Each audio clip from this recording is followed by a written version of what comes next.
que volver a ingresar. Espero que no vuelva a pasar. Si no me avisan, si es que no me escuchan o la imagen no se ve. Bueno, vamos a empezar ya lo que en la clase de hoy acerca de la evaluación del sistema vascular. Vamos a ver que sí podemos evaluar también nosotros las arterias y las venas de cualquier estructura de nuestro cuerpo, de cualquier órgano, a través de las imágenes. Para eso tenemos estudios especializados en este tipo de imágenes que obviamente no las va a hacer cualquier persona, ¿no? Cualquier especialista. Básicamente,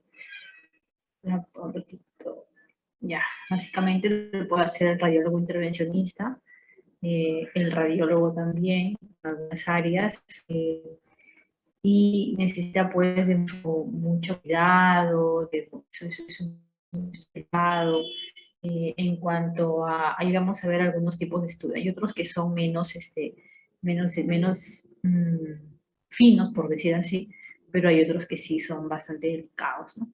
Entonces se necesita bastante la experiencia del examinador y también va a depender mucho del tipo de paciente que tengamos. Hay muchos estudios que no se van a poder realizar por el tipo de paciente que tenemos o muchas veces por la patología que presentan. Entonces, eso también va a traer en consecuencia limitaciones para algún tipo de estudio y obviamente, como todo en radiología, hay estudios que se complementan con otros, no, ninguno es, no son excluyentes, no, al contrario, se van complementando un estudio con otro. Puedes empezar por uno básico y te vas complementando con más estudios si lo que el estudio de base pues no fue suficiente para la patología que necesitamos diagnosticar o ya sea confirmando el diagnóstico presuntivo o negando ese diagnóstico, ¿no? Entonces, aquí vamos a ver uno de los primeros estudios, es la arteriografía. Esta arteriografía puede ser por angiografía convencional, es decir, las radiografías que normalmente nosotros vemos, que es de tipo con un sistema digital. La arteriografía va a ser el gol estándar para muchas patologías, ¿no? Por ejemplo, para aneurismas cerebrales, solamente que se necesita, como les digo, mucha experiencia y tener sobre todo una curva de aprendizaje muy buena, ¿no? Porque no es tan fácil. Luego tenemos la angiotomografía, es decir, una tomografía de vasos sanguíneos. También tenemos la angioresonancia, que es una resonancia magnética de vasos sanguíneos. Y lo que nos va a permitir en sí este estudio del cual estamos hablando, biografía, es de poder evaluar, observar, analizar, detallar los vasos sanguíneos básicamente de riñones, de corazón, de pulmones, de cerebro, de miembros superiores y miembros inferiores. Que puede ser de cualquier otra estructura, sí, pero los estudios generalmente que se suelen pedir son de estos órganos, ¿no? Porque son, debido a las patologías más frecuentes, se ubican justo en estos órganos. Pueden ser imágenes estáticas, claro, como las radiografías que les digo convencionales, o las angiotomografías o las angioresonancias, o pueden ser imágenes dinámicas, como las que se realizan con arco en C, o también llamado ese método de fluoroscopía. Y a eso le llamamos en modo cineangio, ¿no? Cineangiografía. Entonces, ¿cómo es que se hace una arteriografía? Vamos a ver que el contraste intravenoso se inyecta a través de un catéter colocado en un vaso sanguíneo que pretende estudiarse, ¿no? En ese vaso sanguíneo del cual vamos a hacer la arteriografía, allí se coloca el catéter. Se puede usar un anestésico local o un sedante, sí puede ser. Sobre todo cuando obviamente en este caso que es una arteriografía, que es el estudio de las arterias, el sitio de punción va a tener que ser luego tener una compresión importante, más o menos durante unos 10 a 20 minutos después del procedimiento, porque pueden producirse hematomas considerables en la zona de punción. Entonces siempre es recomendable hacer una buena compresión, ¿no? Por un tiempo más o menos eh, interesante, porque son 10 a 20 minutos, es decir, no es 1 o 2 minutos como cuando te sacan sangre en el laboratorio, ¿no? Que ya tú doblas tu brazo y flexionas el brazo y ya tienes la compresión necesaria para que se forme el coágulo y ya no haya más sangrado. En este caso, como estamos hablando de vasos importantes por los cuales se realiza el acceso para poder realizar este tipo de estudios, entonces sí se necesita una compresión importante, ¿no? Un buen, eh, la gasa con el algodón, es decir, un buen apósito, no es una gasita pues minúscula, no es un buen apósito de gasa, inclusive 2 a 3 apósitos y bien comprimido, ¿no? Para poder evitar estas complicaciones esperables de este tipo de procedimientos. Acuérdense que todos los procedimientos tienen complicaciones que pueden ser esperables, ¿no? Cuando hay complicaciones que no son esperables y no se sigue un protocolo, entonces ya se está hablando de negligencia. Pero cuando es algo esperable y está dentro de los porcentajes de complicaciones que tiene cada procedimiento, pues no hay problema. La idea es evitarlos o reducirlos al máximo, porque van a haber obviamente pacientes que van a ser más susceptibles a ese tipo de complicaciones, ¿no? Que por más que tengamos todo el cuidado con estos pacientitos, muchas veces igual hacen sus complicaciones, ¿no?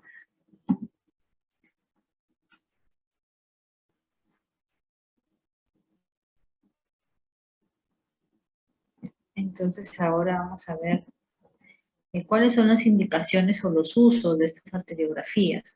Tenemos la angiografía coronaria, que esta se va a realizar antes de las intervenciones percutáneas o quirúrgicas de las arterias coronarias o de las válvulas cardíacas, el cateterismo cardíaco, aquellos pacientes que les colocan un stent por una obstrucción coronaria y de repente llegan otra vez por una angina, ¿no?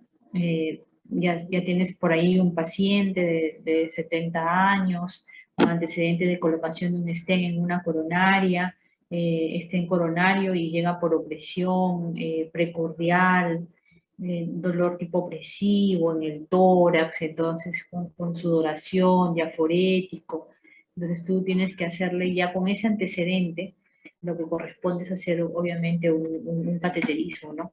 Para poder evaluar cómo es el stent.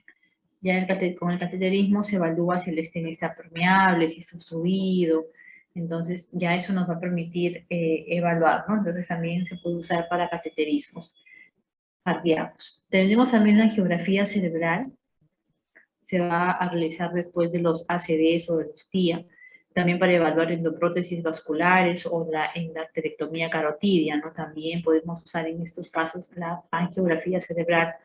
También tenemos la angiografía ilíaca y femoral. Digamos que esas son las más frecuentes, ¿no?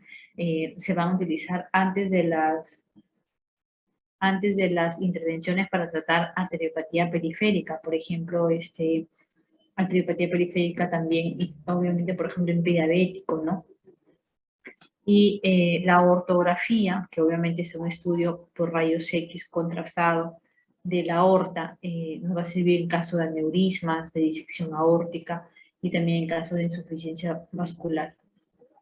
Entonces, vamos a ver que la angiografía convencional generalmente se realiza antes de los procedimientos angiográficos terapéuticos, tales como angioplastías, colocación de stent vascular o embolización de tumores y malformaciones vasculares. Entonces, la arteriografía puede ser, inclusive en algunos casos, este tipo de procedimientos tiene dos tiempos, ¿no? Una primera, por ejemplo, un cateterismo. El cateterismo cardíaco, un primer cateterismo es para evaluar el motivo del dolor, el motivo de la angina, el motivo del cuadro presente en ese momento, y de repente se hace el cateterismo y se observa que el stent está subido.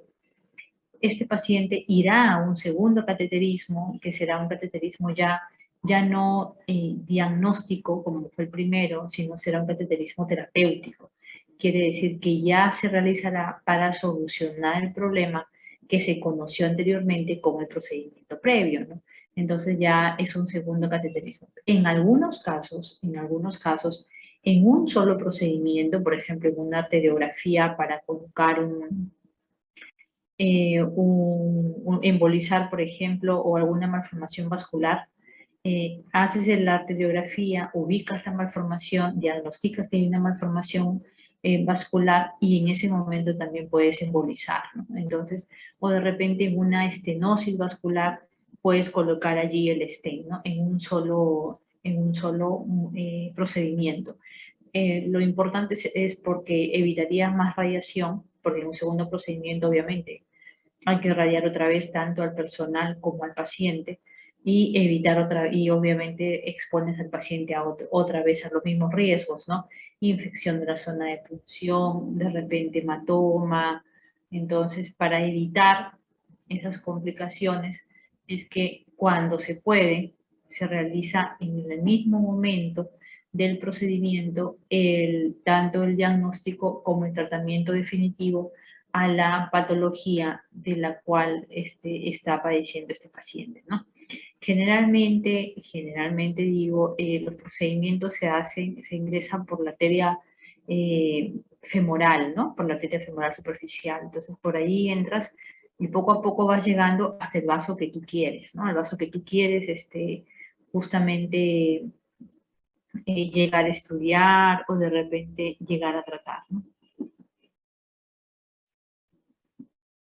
La geografía por sustracción digital no es más que un estudio, obviamente, en una computadora, donde primero vas a realizar la radiografía a las estructuras vasculares sin contraste, luego vas a colocar contraste a las estructuras vasculares, le vas a aplicar contraste, es contraste yodado, es decir, siempre hay que preguntar al paciente si no tiene reacciones alérgicas, si ya antes ha recibido contraste yodado.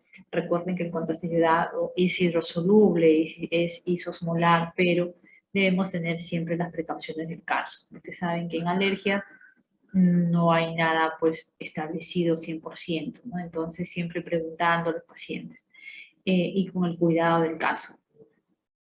Luego que se toman las imágenes de las arterias o de las estructuras vasculares con el contraste, se van mediante en la computadora, los parámetros que tiene la computadora para las imágenes por resolución digital, se borran todas las imágenes que no necesitamos. Se borran todas las imágenes sin contraste que antes se habían tomado y que no se necesitan, quedándote así como acá, ¿no? Quedándote solamente las imágenes que están opacificadas con el contraste.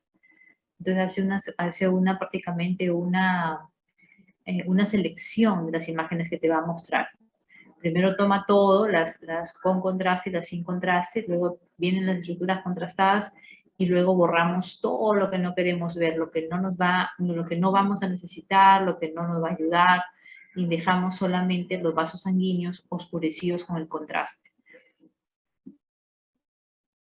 ¿Cuáles son las desventajas? Las desventajas de estos procedimientos como la arteriografía, reacciones al contraste hidrosoluble yodado, lo que les comentaba, el hematoma, que puede ser doloroso, que puede ser importante, que inclusive, como les digo, no es lo mismo una punción venosa periférica como cuando te sacan análisis que una punción en la arteria femoral.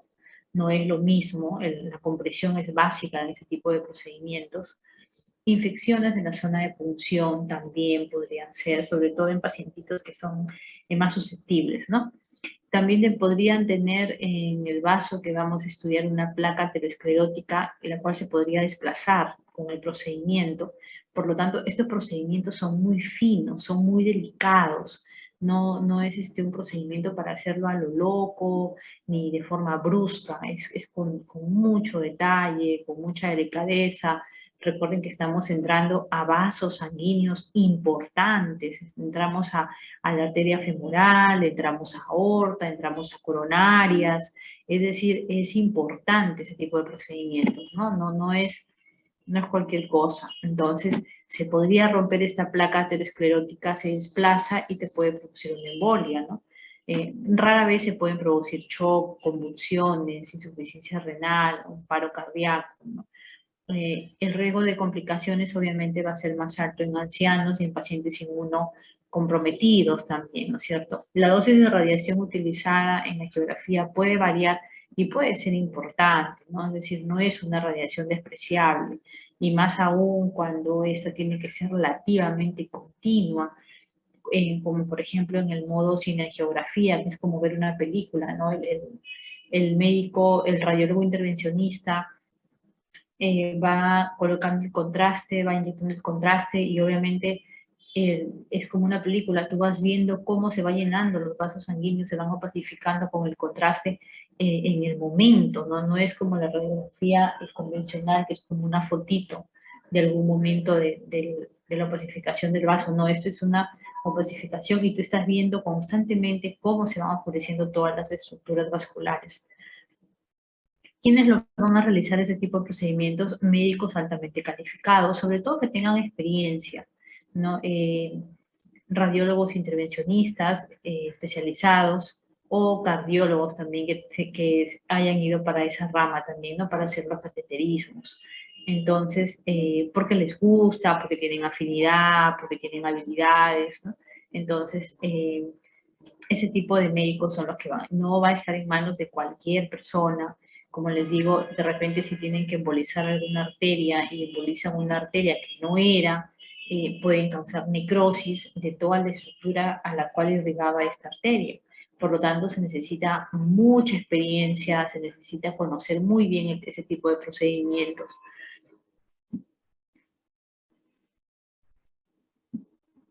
Para este tipo de procedimientos, como la arteriografía, se utiliza la técnica de Seldinger. Esta técnica consiste en primero ubicar el vaso que vamos a, el vaso por el cual vamos a acceder al torrente vascular para poder llegar hasta el vaso que queremos estudiar. Entonces, primero colocamos una aguja, que es la aguja de Seldinger, que es una aguja especial, la cual tiene en la parte posterior, como ustedes ven, tiene un orificio. Obviamente se limpia la zona, no se desinfecta, su isodine, luego se termina de limpiar, se colocan unos campos quirúrgicos alrededor, y luego que ya está todo limpio, entonces se punza con esta aguja de Seldinger y esta aguja, como les decía, es especial porque en la parte posterior tiene un orificio por el cual va a ingresar una guía. Estas guías son muy finitas, son unos alambres muy finitos, obviamente todo está esterilizado, todos, el radiólogo, el que le va a hacer el procedimiento, todos están vestidos como la ropa para sala de operaciones, con ropa estéril, porque acuérdense que estamos entrando a un vaso sanguíneo, que es bastante, vasos importantes, entonces no podemos infectar nada, si no imagínense el paciente tendría una infección a nivel vascular. Entonces luego por el orificio posterior de la aguja ingresamos un alambre que se llama guía, ¿no?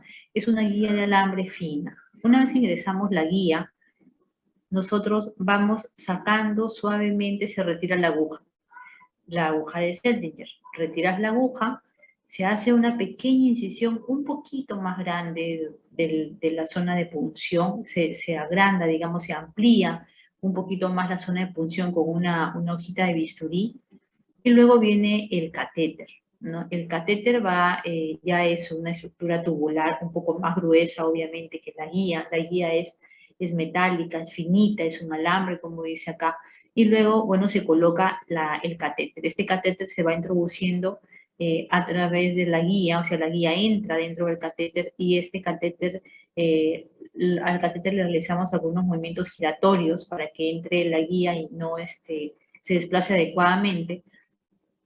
Una vez que entra el catéter hasta el extremo de la guía, ya en el interior del torrente vascular, se retira el alambre. Retiras el alambre o retiras la guía y te quedas solamente con el catéter en el interior. Y por allí puedes colocar ya de repente unas guías más extensas, ¿no? Las guías pues son grandes, son bastante extensas porque imagínense la femoral, a veces quieren llegar a la carótida, quieren llegar a hacer una arteriografía cerebral, entonces la longitud es bastante importante, ¿no? Este es el material, ¿no? Estas son las guías que son finitas. Aquí pareciera que fueran gruesos, pero no. Lo que son gruesos sí son los catéteres, ¿no? Un poquito más gruesos los catéteres. Aquí está, mira, un colega punzando, ¿no? Con la aguja de Seldinger. Y luego ya está con el alambre, ¿no? La guía está acá en el interior. De por allí puede comenzar a introducir la guía, ¿no? Entonces, y obviamente va colocando el contraste, y vamos a ver, se cargan las jeringas con contraste y por un extremo del catéter vas embonando, vas colocando el contraste y obviamente con el pie se puede ir presionando para poder disparar los rayos X, o a veces pueden tener un tecnólogo que acompaña a los médicos en ese procedimiento y el tecnólogo va disparando, ¿no? Va tomando los rayos X de las estructuras vasculares. Entonces aquí nosotros podemos ver cómo se ve una angiografía cerebral, ¿no? En un corte sagital, en un corte coronal, ¿no? Estamos viendo cómo es que ellos ven, y obviamente ya por la experiencia que ellos tienen, ya saben cuál es la arteria que ellos tienen que de repente estudiar, o de repente tiene una estenosis, o tiene una malformación arteriovenosa, ¿no? Pero estas son las imágenes que se obtienen de ese procedimiento. En este caso, mira, esta es la aorta, esta es la arteria renal, acá están los dos riñoncitos, y estamos viendo a ese nivel una estenosis. Estamos viendo una estenosis de la arteria renal, ¿no? De repente le colocarán un stent para poder dilatar esa zona. De repente el señor llegó con algunas molestias renales, de repente el riñón ya tenía algunas complicaciones, entonces poco a poco va llegando hasta ese procedimiento, no es en primera instancia que ni bien llega un paciente, hay que hacer una arteriografía renal, no, vas estudiando al paciente, vas descartando las patologías, ¿no? En este caso se llama arteriografía renal, porque estamos haciendo un estudio de la arteria renal, ¿no? Aquí estamos viendo una geografía coronaria, aquí estamos viendo, esos son los cateterismos que pueden hacerlo los radiólogos intervencionistas, pero con mayor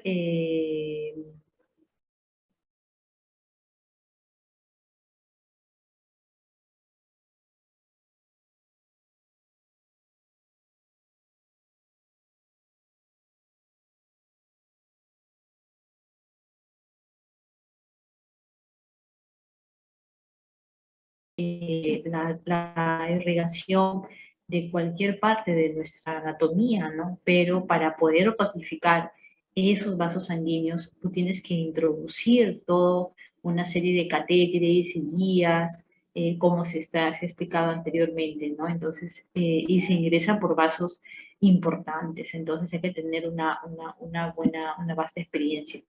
También podemos hacer flebografías. Este es el estudio, obviamente, de las venas. Puede ser de extremidades superiores o de extremidades inferiores.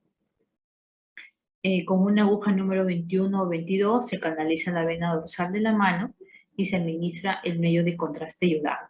Se va a opacificar el sistema venoso superficial y profundo y se puede llegar hasta el eje subclavio, cava, y están a tomar todas las radiografías de todo el miembro superior, ¿no? Hasta llegar al tórax. Entonces, esa es la idea, ¿no? Evaluar el sistema vascular que se quiere estudiar, que se quiere evaluar, ya sea arterial o sea venoso. Si fueran de extremidades inferiores, la punción será en el dedito del pie.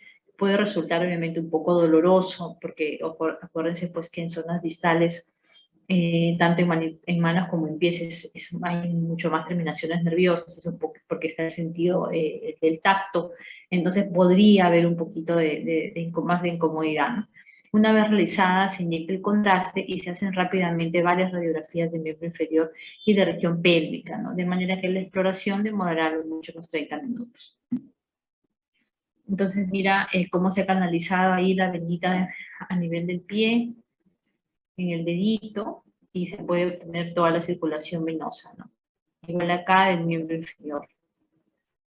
Entonces, son procedimientos que cuando ya se tiene la experiencia no demoran mucho, porque es canalizar el vaso, es inyectar el contraste y básicamente se toman las radiografías que sean necesarias. Entonces, cuando en manos expertas o en manos que ya tienen una experiencia basta, ese tipo de estudios no demoran mucho, ¿no?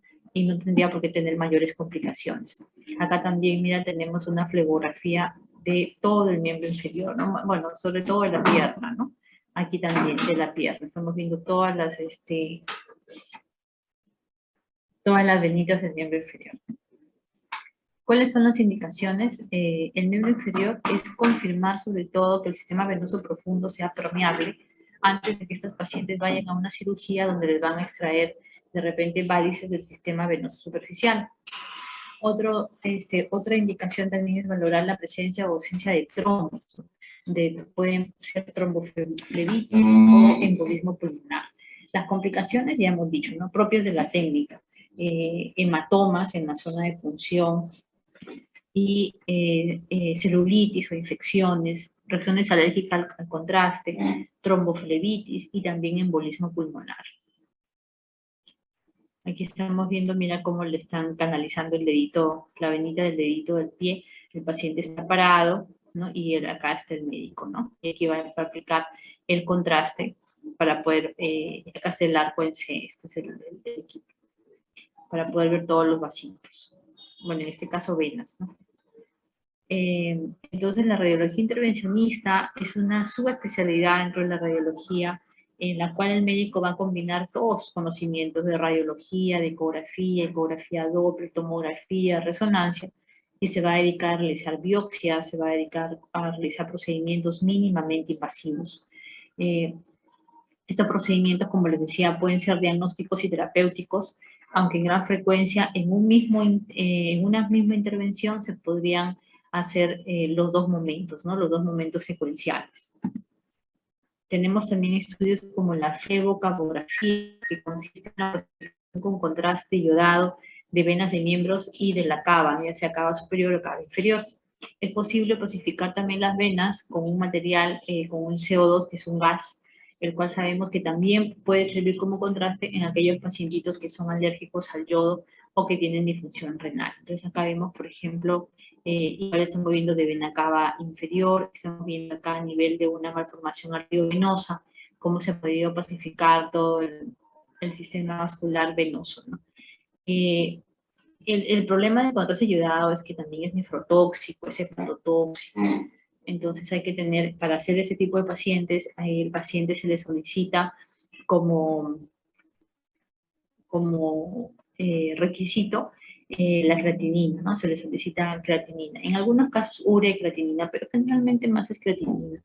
Y para hacer tomografías contrastadas también se solicita creatinina para ver la función renal, ¿no? Recordemos pues que no se olviden que estos contrastes son nefrotóxicos, el contraste iodado.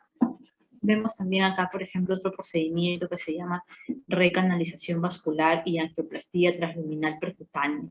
Esto es más que nada para recanalizar un trayecto venoso fluido que puede haber estado así por meses o por años. Esa técnica va a emplear algunos balones de alta presión que se emplean para poder abrir la zona de estenosis, ¿no? Y se pueden complementar con endoprótesis vasculares. Entonces, mira, esta es una imagen antes del procedimiento, antes de la angioplastía. Mira cómo la zona estenosada. Luego vamos a colocar, acá está la guía, que ya está entrando, para colocar toda la parte del stain o dilatar.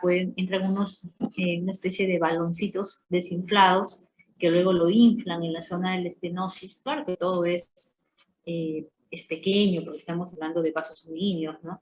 Y dilatan el balón para que se abra la estenosis, ¿no?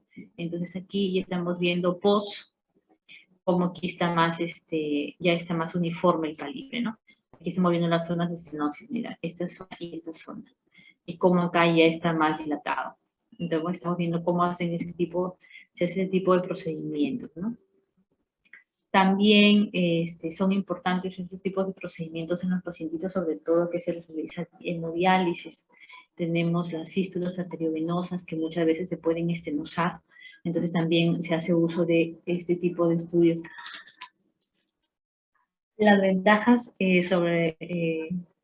las ventajas sobre la cirugía convencional van porque también esos pacientitos pueden ir a sala de operaciones y quien los opera es el cirujano cardiovascular, ¿no?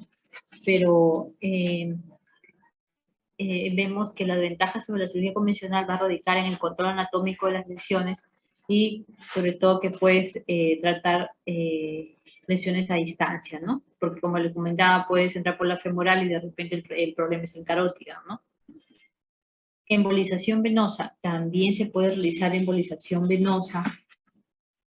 Vamos a ver que va a ser la oclusión vascular controlada de un territorio venoso lesionado. ¿No? Tratar lesiones extasiantes venosas como el síndrome de Maastricht o congestión bubbliana crónica, o también en caso de malformaciones arteriovenosas. ¿Y cómo haces una embolización venosa? Entras igual que como para una arteriografía, pero lo que vamos a hacer es obstruir por completo esa vena que de repente está dilatada, y lo que hacemos es, hay unos materiales que se llaman colis, que son así como espirales pequeñitos, y llenan todo el espacio. O también en otros casos hay otros materiales que son como microburbujas que entran a la zona y entonces todo esto lo emboliza, ¿no? Ya no, para que ya no siga dilatado, para que ya no entre el torrente sanguíneo aquí.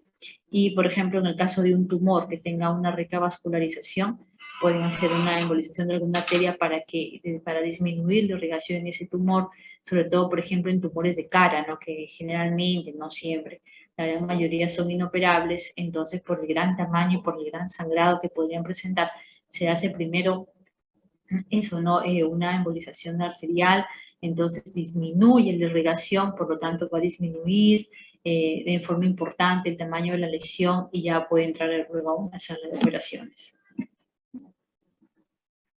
El catéter venoso central, como ustedes bien saben, siempre ha sido, ya en estos últimos tiempos se está incrementando el uso del catéter venoso central, ¿no? Entonces, por lo tanto, al incrementarse obviamente el uso, también se están incrementando sus complicaciones. Los pacientes con requerimiento prolongado de CVC y los cuidados especiales, estos cuidados con el catéter son básicos, son esenciales, ¿no? Porque este catéter se puede infectar y es muy frecuente, pues es uno de los principales problemas que tienen estos pacientitos, ¿no? Luego que le colocan el catéter venoso central, por ejemplo, pacientes que van a realizarse quimioterapias, hay que estar evaluando, limpiando la punta del catéter, teniendo bastante cuidado, ¿no? Entonces aquí siempre se le pide, después de la colocación de un catéter, se le pide una radiografía para ver que este catéter, mira, el proximal está proyectado en el emitórax izquierdo, pero la punta distal tiene que estar de todas maneras a nivel de vena cava superior, ¿no? Ya saben, ya han visto radiografía de tórax, ¿no? Entonces, a nivel de vena cava superior. Y con eso nosotros estamos seguros que el catéter está colocado en una buena posición o en una posición habitual. En la angiotomografía es una tomografía de vasos sanguíneos. Entonces vamos igual a observar los vasos sanguíneos, los cuales van a estar opacificados por un medio de contraste, que los podemos obtener ya sea en fase venosa o en fase arterial. ¿Por qué? Por los tiempos en los que yo voy a realizar la tomografía. Los medios de contraste iodados de baja osmolaridad son los de elección en la mayoría de los estudios por su baja tasa de reacciones adversas. Ahora, ¿qué parámetros se toman en cuenta para minimizar este contraste? Tanto usando o no una bomba de inyección. Una bomba de inyección eh, son dos jeringas que están en un dispositivo que van a ir mediante un equipo de venoclisis hacia la vena superficial del brazo del paciente, y el tecnólogo en la consola va a manipular este inyector, ¿no? Con un teclado, donde va a poder tener algunos parámetros en cuenta para hacer un estudio que presente unas buenas imágenes, ¿no? Entonces, ¿cuáles son los parámetros? El volumen total del contraste, la velocidad de aplicación o de flujo, que se mide por mililitros por segundo, y el delay, ¿no? Que es el retardo entre el inicio de la inyección, cuando coloca la enfermera, porque esa parte sí la hace enfermería, coloca la enfermera el contraste en las jeringas hasta el inicio de la adquisición de las imágenes. El uso de la bomba de inyección tiene la ventaja de brindar un flujo constante y permite aprovechar mejor el contraste. Por ejemplo, en algunos casos no se usa bomba de inyección y es la enfermera la que coloca el contraste en la vena. Y bueno, el estudio sí es bueno, sí sale un estudio adecuado, pero no es la mejor manera, ¿no? No es la mejor manera para optimizar el contraste y también para que pueda brindar unas imágenes mucho más claras, selectivas, detalladas de los vasos que queremos estudiar. ¿Cuáles son las indicaciones para angio-TC? Aneurismas intracerebrales, malformaciones vasculares, control después de una cirugía, eh, oclusiones y trombos, control para embolizaciones, ACVs, hemorragia subaracnoidea, ¿no? Y para angiotomografía tóraco-abdominal, indicaciones, estudio de anomalías coronarias, seguimiento de revascularizaciones miocárdicas, dolor torácico atípico, evaluación de endoprótesis, aneurismas, trombos, es decir, de la zona que tú quieras, de la arteria que tú quieras estudiar. Por ejemplo, vimos una imagen de una podemos solicitar una angiotomografía de arterias renales, en el caso que el paciente tuviera un tumor renal, para ver si las arterias están siendo englobadas por el tumor, para ver si es que de repente habría ya una de repente metástasis ya que vaya a ser los vasos sanguíneos, ¿no? Por ejemplo, aquí mira, son imágenes de una angiografía por tomografía. Aquí estamos viendo una tomografía cerebral, pero este es un angioten, porque esta es una tomografía de vasos sanguíneos del cerebro.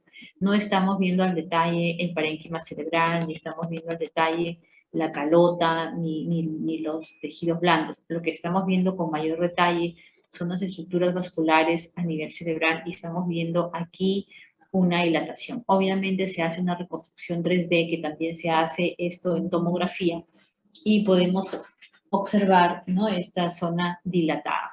Esta zona totalmente dilatada, se trata pues de un aneurisma, ¿no? Aneurisma cerebral. Esta es una geografía, también te presentan las imágenes en 3D, que es a colores, luego mediante dentro de presentar la imagen en 3D podemos ir eliminando aquellas estructuras que no nos sirven. Por ejemplo, no nos serviría ver la calota, ¿no? Porque lo que yo quiero ver solamente son vasos sanguíneos. Y se pueden ir eliminando los vasos sanguíneos, puede salir también la mesa del tomógrafo, también se va eliminando y queda solamente todas las estructuras vasculares que yo quiero evaluar, ¿no? En este caso vemos un angio-TC de un polígono de Willis normal. También podemos tener angio-TC del corazón, que podemos utilizar colores, podemos ver las coronarias, ¿no? Aquí obviamente nadie está punzando ningún vaso, ni mucho menos, pero mucho el contraste que entra vía venosa superficial, ¿no? Angiotomografía o angioten de extremidades, sí podemos hacer. ¿En qué casos o cuáles son las indicaciones más frecuentes? De enfermedad arterial oclusiva crónica, de enfermedad embólica, aneurismas, traumas también arteriales, malformaciones vasculares y también para evaluaciones preoperatorias. De repente para los diabéticos por ahí, ¿no? Para ver hasta qué lugar llega la irrigación, aunque generalmente para el diabético más se utiliza la arteriografía, ¿no? Pero en ambos hay que tener cuidado porque se usa contraste iodado y el paciente pues muchas veces viene ya con un riñón un poquito ya venido a menos, ¿no? Por la misma patología de base del paciente. Angioten de extremidades, las contraindicaciones, inestabilidad hemodinámica. Obviamente un paciente tiene que estar hemodinámicamente estable, no podemos hacer ese tipo de procedimientos a un paciente que no, pues que tiene, de repente está con vasos inotrópicos, está con noradrenalina, o sea, no se puede, pues, ¿no? Arritmias, falla renal, lo que les decía, ¿no? Y alergia a los contrastes yodados. ¿Cuáles son las ventajas del angioten? Que es un procedimiento mínimamente invasivo porque no punzas una arteria importante como en la arteriografía. Hay una menor morbilidad con respecto a la angiografía convencional, claro, porque como les digo, no tienes acceso a vasos importantes. Su capacidad, que es tridimensional, como hemos visto en las imágenes anteriores, donde nada se va a superponer, ¿no? Más rápida, menor tiempo de adquisición también, y permite adicionar selectivamente imágenes de los tejidos blandos y óseos. Claro, si yo de repente quiero ver el parénquima cerebral, tengo la opción de poder verlo, tengo la opción de cambiar de ventana y poder observar el parénquima cerebral, ¿no? En cambio, en angiografía convencional no, solamente se ven los vasos y nada más.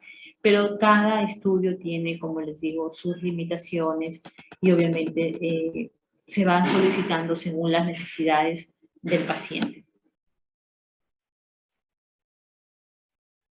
Por ejemplo, aquí vamos a ver un angiotec normal de miembros inferiores, ¿no? Mira cómo se pintan todas las arterias del miembro inferior. Y aquí te la presentan en una reconstrucción en 3D. ¿No? Entonces, si yo quiero, puedo borrar las estructuras óseas y me quedo con las estructuras vasculares, o si yo deseo de repente evaluar la estructura ósea, entonces dejo la estructura ósea, dejo el fémur y borro la pelvis, o puedo dejar ambos y voy evaluando cómo se ven, ¿no?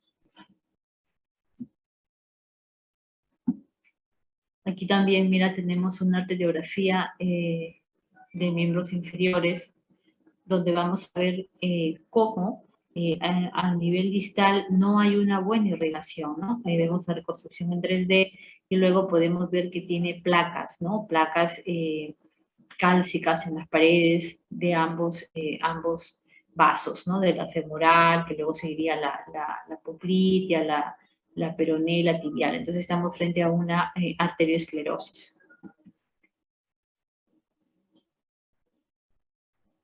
Aquí tenemos, por ejemplo, igual un estudio de un angioten que lo vamos a ver en 3D y a este nivel vamos a ver que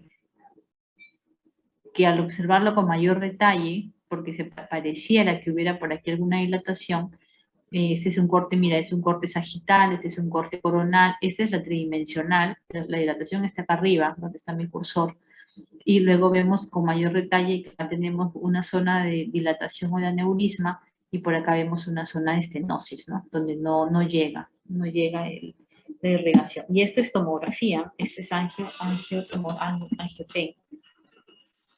Aquí tenemos también angioten, donde vamos a ver, un momentito, ya, donde vamos a poder evaluar arteria femoral con algunas áreas dilatadas, ¿no? Con aneurismas, aneurisma femoral izquierdo. Tenemos, mira, este estudio es de una aorta, ¿no? Es un angioten de aorta abdominal, donde vemos cómo distal cuando ya después que emergen las arterias renales, se va a observar una obstrucción de arteria abdominal, tanto en corte coronal como en corte sagital.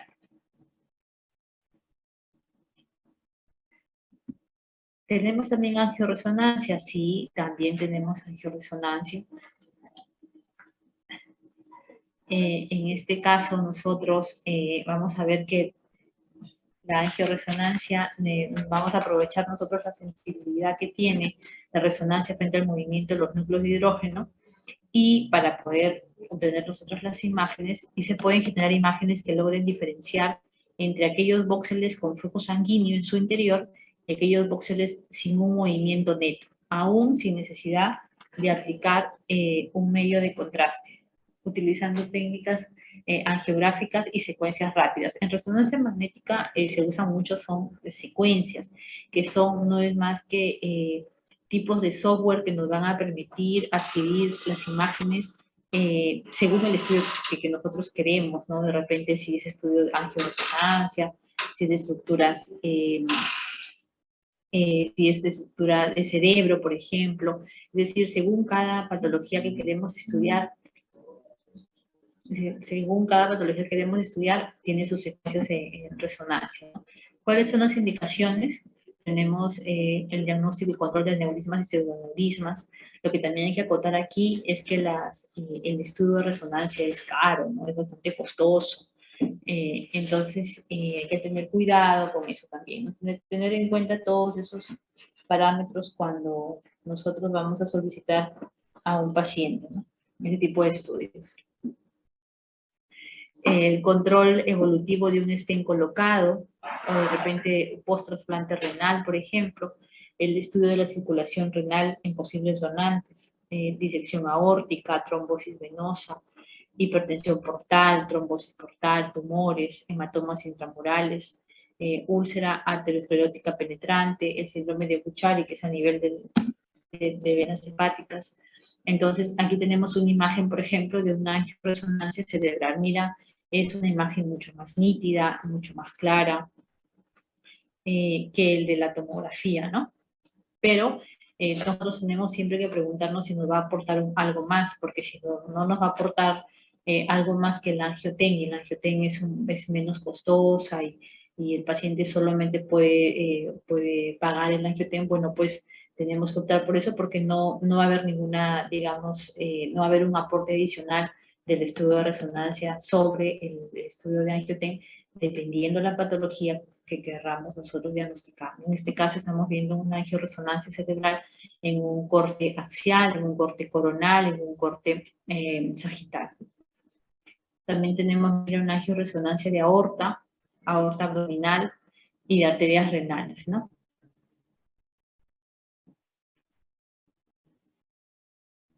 Otra imagen aquí de una angioresonancia de aorta, mira, aorta abdominal, hasta las ilíacas y los femorales y todo el miembro inferior, ¿no?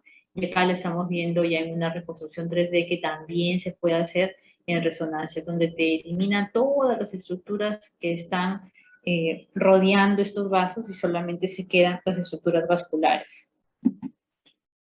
Contraindicaciones.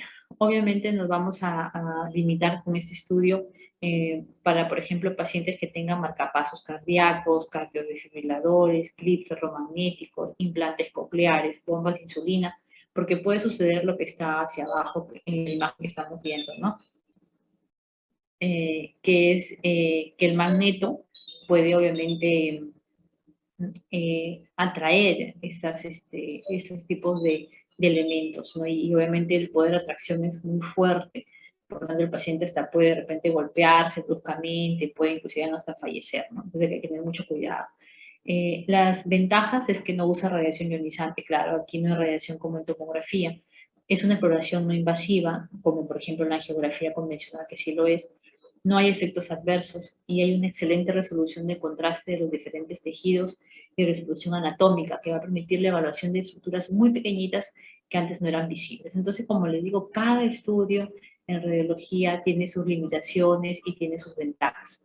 Y obviamente en base a eso y según la patología que nosotros queremos encontrar, es que vamos a decidir por qué estudio nos vamos a inclinar. En cuanto la ecografía Doppler, es un tipo de ecografía de vasos sanguíneos, es decir, ya vimos que los vasos sanguíneos se pueden estudiar por rayos X, o sea, por arteriografías convencionales, se pueden estudiar por angiotomografías, o sea, una tomografía al vaso sanguíneo, se puede estudiar por angioresonancia, es decir, realizándole una resonancia al vaso sanguíneo, y también le puedes hacer una ecografía al vaso sanguíneo. Entonces, esa ecografía se llama ecografía Doppler, la cual puede ser arterial y venosa. Ese tipo de estudios también depende mucho del operador y depende mucho del paciente. O sea, no es un estudio que de repente se pueda hacer con mucha facilidad, ¿no? Son también relativamente costosos este tipo de ecografías porque también demora el estudio más o menos 40 minutos, es una ecografía también con mucho detalle, con mucho cuidado, donde tienen que aplicar técnicas especiales, entonces no es un procedimiento brusco ni mucho menos, ¿no?